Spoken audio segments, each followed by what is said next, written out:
आणि या तळेकर परिवारावरती दुःख झालं।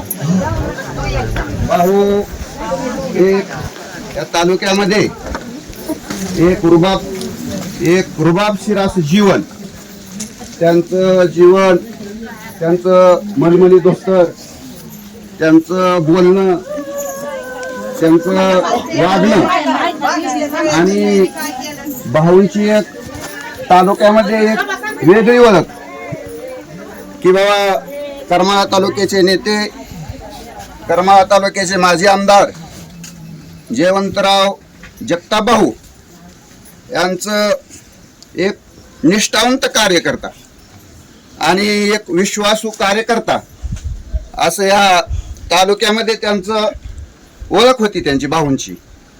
भाऊ म्हणजे एक आपलीपणाची जाणीव।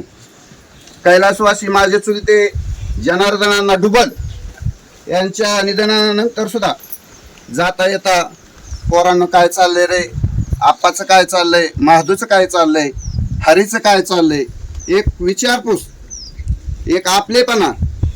कैलासवासी जनार्दनांना डुबल आणि भाऊ एक दोघांचं एक मित्रत्वाचं नातं आणि ते मित्रत्वाचं नातं भाऊंनी शेवटच्या क्षणापर्यंत जोपासलं, आम्हाला आधार दिला। आणि म्हणून मी माझ्या डुबल परिवाराच्या वतीने, स्वामी रघुराज महाराज फड परंपरेच्या वतीने, माझ्या बिटरगाव ग्रामस्थांच्या वतीने भाऊंना भावपूर्ण श्रद्धांजली अर्पण करतो आणि या ठिकाणी थांबतो। रामकृष्ण हरी।